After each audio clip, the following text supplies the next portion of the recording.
this is Malorian, and this is going to be the first episode of what I'm going to call my Warcaster review. So in these, we will really just take one Warcaster, we're going to completely break down all their stats, all their rules, and then really get into some of the different builds and tactics you can actually use for these guys, so that either whether you're playing with or playing against them, you kind of know what to expect and what to go for.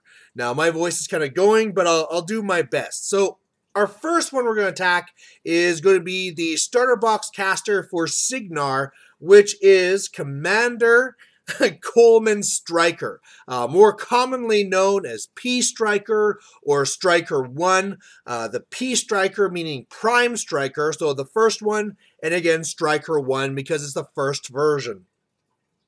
Now, his cards, you can get these actually from the Privateer Press site, but what this guy is going to have is some actually fairly decent stats. He's going to have a Speed 6, Strength 6, Mat 7, which is decent, Rat 6, which is okay, but Defense 16, Armor 15, so a little bit above average, and then Command 9. He's going to have a Disruptor Pistol, which is Range 10, POW 10, which is magical, so nice to have some magical shooting. His weapon is called Quicksilver, which is a POW P plus S 13 magical weapon again. He's going to have 6 focus and 17 boxes. Now, the rules that he has in the back aren't very much, and it's really that both of his weapons, both the pistol and his weapon, have disruption. So if he just hits whatsoever, the Warjack will be disrupted. Now, that is really huge to have disruption on a stick, and it's a rule that a lot of people actually forget about.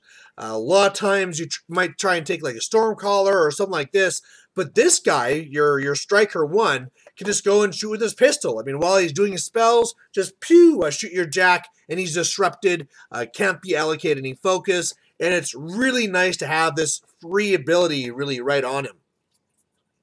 Now, his spells, he has quite a few spells. He's what I'm going to call is a support caster. So he's usually there not because he himself is doing a bunch of killing, but he has a great spell list. Now, his spell list goes as such. He has Arcane Blast, which is cost 3, range 10, AoE 3, POW 13, and this is offensive. And really, this is one you won't really see cast very often. It's taking half his stack, and unless you're really trying to desperately hit some high defense models, they're, with the AoE, even a scatter is going to hit, you really won't see this one cast.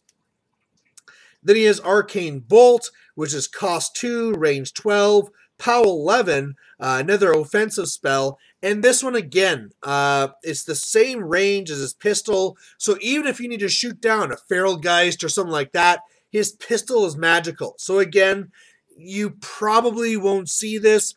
Maybe if you're up against a lot of ethereal spam, then okay, you shoot one and then maybe some spells, but it's not really the best investment for your focus, especially given too where you're in a faction with gun mages, which just shoot them all off. Now, the next one here is Arcane Shield, and this is an amazing spell to have. It is cost 2, range 6, and really this is an upkeep spell that just for a friendly model or unit is plus 3 armor. And plus 3 armor is really nice, and so you can put this on a jack, you can put this on a unit, it could go on himself, and one of the best things you'll see here is it's not friendly faction, it's just friendly. So any mercenaries you want to take in as well, you can always cast it on those guys. Next one here is called Blur, another great spell. It is cost 2, range 6, an upkeep spell, which a target friendly model or unit gets plus 3 defense against ranged or magic.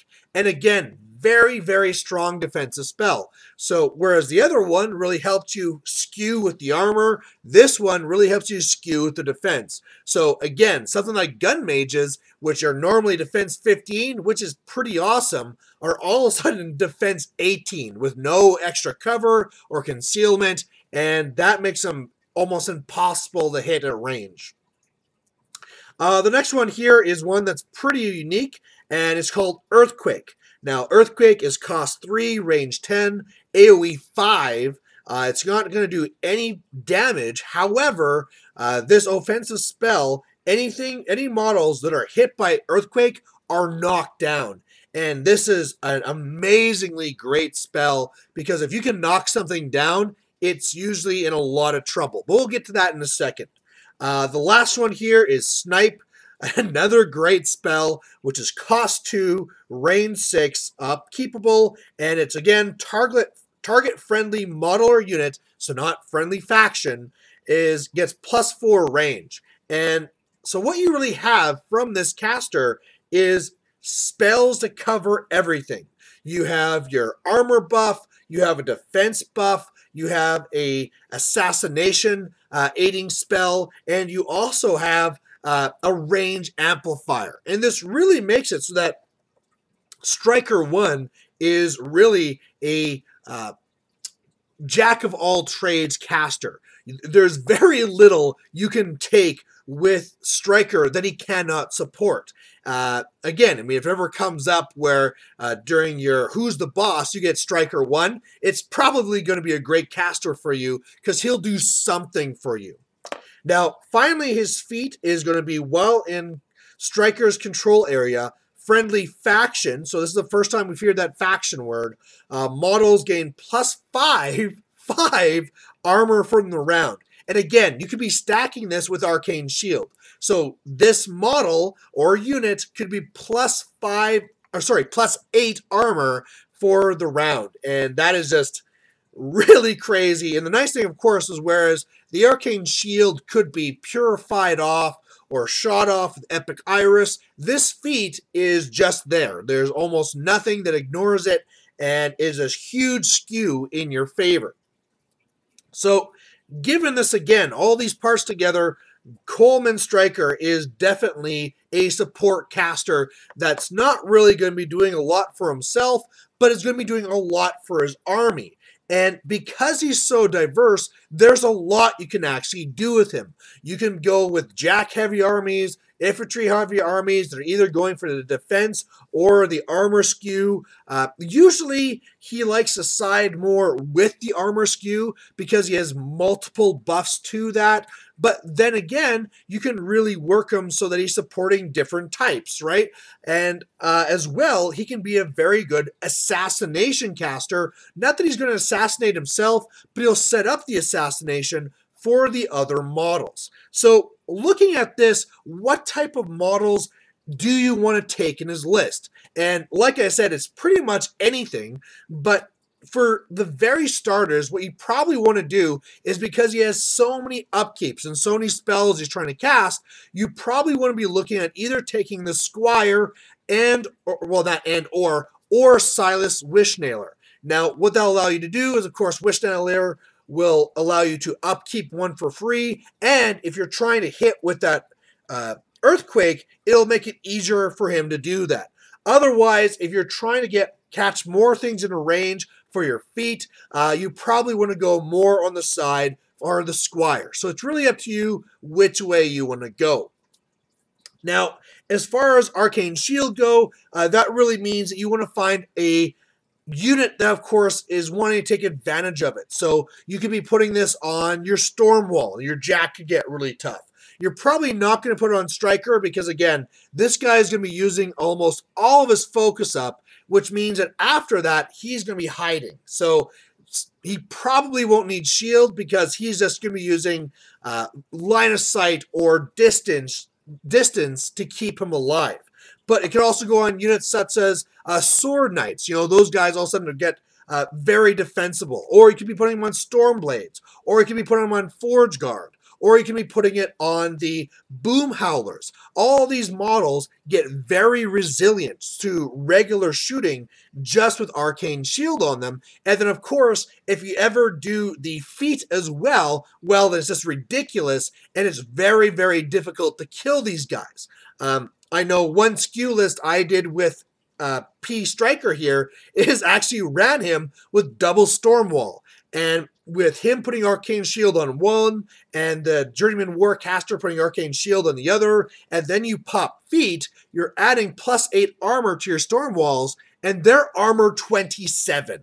and there's almost nothing in the game which can deal with that, which really means that you are basically just getting a free turn. You can be as aggressive as you want, smash all you want, knowing that in return they can do almost nothing to you, and then the following turn continue your rampage. And even though your feet is gone, I mean, you still got these armor 22 storm walls, so that's pretty good. Now, Blur, like I already said, can go on some very nice models like your gun mages if you want to keep them alive. You can put it on your Black 13th if you want to keep those guys alive. Again, it's not friendly faction, so you can start looking at things like Nis Hunters. If you want to take Nis Hunters, well, they'd love to have Blur on them, which makes them, defense 18 again, very, very hard to deal with. Again, they have Pathfinder, so they can be dancing in the woods, so they're effectively defense 20 against range, and it just gets really ridiculous. Now, Blur is actually one where you might want to put on yourself, because since you're spending all your focus, you might want to be looking at that defense 16 going to defense 19 with Blur, plus maybe if there's a wall or concealment or something else, that can be a great way to keep your caster alive. So, if you have nothing that you need to put Blur on, anything else, at least you can be putting it on himself as something to keep alive there. Now, Earthquake really makes him an assassination type caster. Now, what you have to do is be able to hit models to knock them down.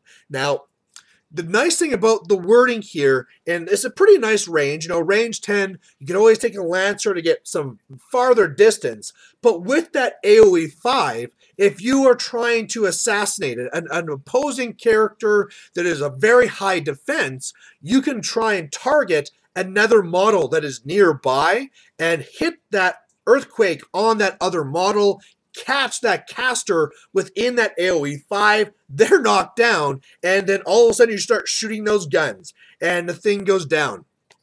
You can always run up your own model, right? So if your opponent is really good for the placement of their models, well, just run up some whatever, a Risen, a Sword Knight, you can shoot a pod by them if you want, and then you just Earthquake that very low defense model, which you're probably shooting in the back as well. Okay, boom, you're hit by Earthquake, you're knocked down. All right, everything else start to shoot. Now, you could also use this as well to slow down enemy troops, because whereas Warcasters and their beasts or jacks can be forced to stand back up, if you were to do Earthquake to a unit, they would be knocked down, and at least on their turn, they'll have to either forfeit their movement or their action to get back up. So as they come in, if you're trying to buy yourself a turn, you can always Earthquake those guys, and then okay, they can now walk up to engage me, but that's really all they can do. Now, Earthquake is cost 3. It's not exactly cheap, but it's definitely a very, very nice toolbox to have in your card here. And it's one that a lot of people don't think of. Now, the last one is Snipe. And again, I mean, anything that shoots is going to love Snipe. So whether you're putting Snipe on long gunners to make them range 18, whether you're putting Snipe onto gun mages so that all of a sudden they don't need to do their own Snipe, they can start be going for their pushing shots or trying for the crit brutals. Now, you don't have Deadeye here to really turn on those gun mages, so maybe instead Snipe will go on something like the Black 13th. So again, they don't need to do Snipe themselves. They can just do straight up brutal damage. And hey, 14 inches away, I am shooting you down. I have an effective threat of 20 after I move and shoot with Snipe, and makes them very deadly. Now, of course, Snipe, again, did not say friendly faction, so you can be looking at some ally models as well. So you can be putting it on the Nis Hunters to make it go out further. You can also be looking at jacks. So if you wanted to bring in a galleon, you could snipe the galleon. You could snipe your Stormwall. Remember, you can also swap these around because they're upkeepable. So you could always put it first on the gun mages, upkeep it, they shoot, then you activate Stryker, you switch it over to the Stormwall, and then the Stormwall shoots, and then next turn you swap it back. So you can really get a lot of work out of the Snipe and trading it around. However, to do that, it's going to cost a lot of focus. So probably one of the biggest drawbacks to Stryker is realizing or forgetting to realize how much of your focus you're going to use. Because when you look at the card, there's so much you got there, right? You have all these great upkeep spells, all these other offensive spells you could cast, but you only have so much focus. And if all of a sudden you're trying to like, okay, I'll upkeep Snipe, then I'm going to recast over here, and I'm going to try an Earthquake, you'll realize that you can't then upkeep Blur, you can't upkeep Arcane Shield, you won't be able to boost this. You know, you can only do so much. So one of the things you can either try and do is try and build a list that really focuses on one thing. So maybe this is going to be my armor skew list, and I'm just going to go with that. Or this one here is going to be a really shooty list, and I'm going to focus on that. Or you could build a list that really has all the toolboxes there and just have to be very disciplined in knowing that, okay, in this turn, this is the priority. I'm going to focus on this. And just have that realization that, okay, I can't upkeep this spell, even though it's amazing. I just have to, like, Blur has to drop because I need to do this other thing here. With that, he really then, of course, with casting all these, will not have a lot of focus to pass on to his Jack. So the Jack that you want to take with someone like Stryker 1 really has to be something really self-sufficient. So a really nice one there would be, say, like Rowdy. Rowdy can run and charge for free. Of course, if you have base to base, he can't be knocked down. He has +2 defense whenever you're in melee. So it's a really nice Jack to have there. Or maybe all you're taking is the Lancer, which is going to go up and allow you to arc those spells, the Earthquakes, wherever you want them. If you are going to take something like a Stormwall, I would really have it being controlled by something like a German Warcaster, because like I said, Stryker will not really have the focus to do much with that Jack. So do keep that in mind as well. But either way, that is our first caster. Hopefully now you have a good idea of what he does, so that if you either play him, you know how to kind of build the list, get some ideas, or if you're playing against him, you can be ready, like, wow, he can do this, this, and this, and this, and be prepared for that. So either way, there's our first one, and we'll have many more to follow. So we'll see you then. Bye.